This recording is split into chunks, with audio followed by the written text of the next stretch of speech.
I'm very katugo now, but I'll be watching this Sinulog Festival Tagbilaran City Contingent number 9.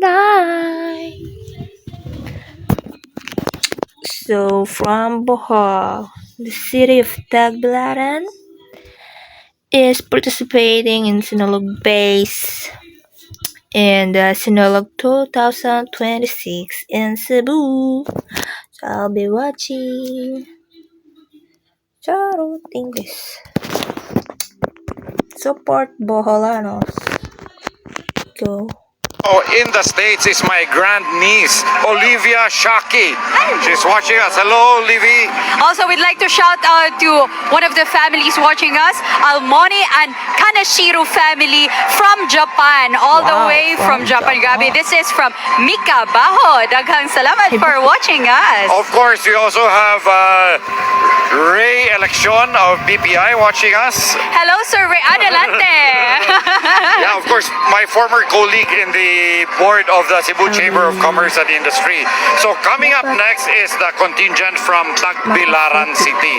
Yes, a little bit about Tagbilaran. No, we actually have a new archbishop now, which is Bishop Abet Oy. And before coming into Cebu, effective, late last year, and then first sinulog niya this year, he was assigned dito sa Archdiocese of Tagbilaran. Sorry, Diocese of Tagbilaran. And the capital is Tagbilaran City. So kani siya from Bohol, nilabanggit sila din sa Cebu to participate sa ato ang festivities and share the celebration for Señor Santo Niño.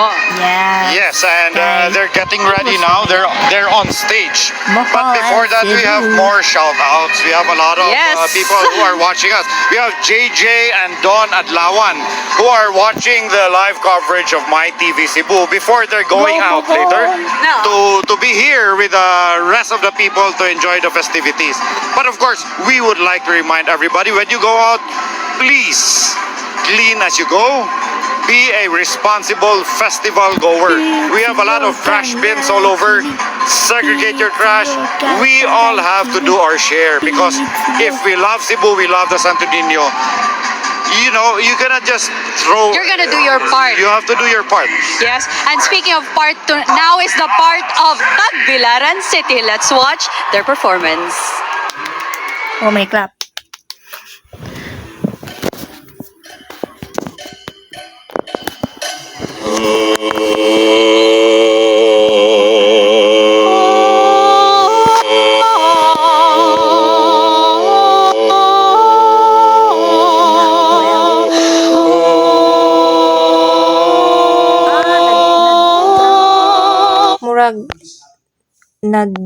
Kuan sana El Niño ba na? El Niño kanang nangalutak kintahay ang kuan.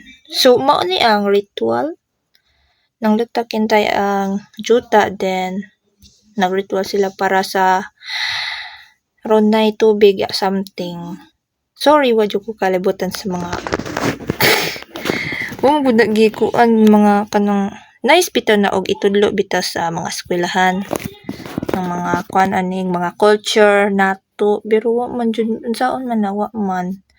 Ang dabawaan is mga kuan uban kanang story sa Bible ngano. So ang pagsabot is moto nanggalutak ang mga juta, then mura sila nagritual kani kay murag well manedya. Nagritual sila aron siguro nga matagan og tubig aron di na manglutak ang mga basak, mga yuta nga.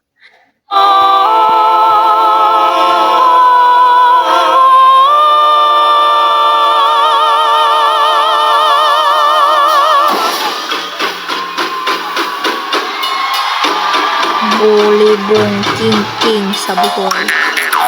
I'm not familiar.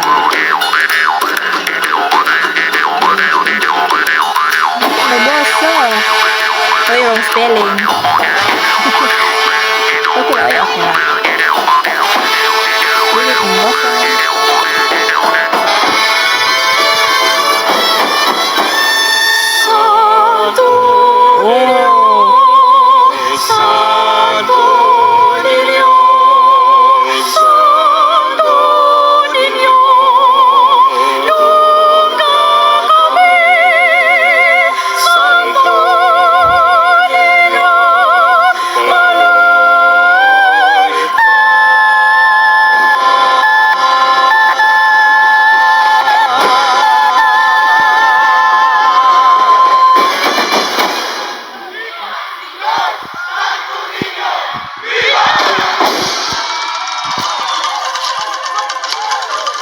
nice. Nice. Nice. Ah, cathedral. Ay, cathedral. Or dili. Sa panata na. May basak. Bawasan ang simbahan. Dati. Ah, ito ba nisod?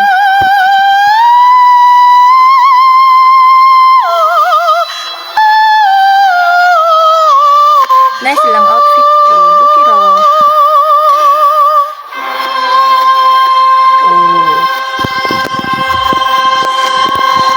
Murag. Sa sud sa simbahan.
it asks us to think a little. Yes. With our message. Yes. It's united in Faith and love. Sugbohol. Because we're the only ones who remain in Region 7 right now. Kita na lang Visayas, yun. Cebu and Bohol.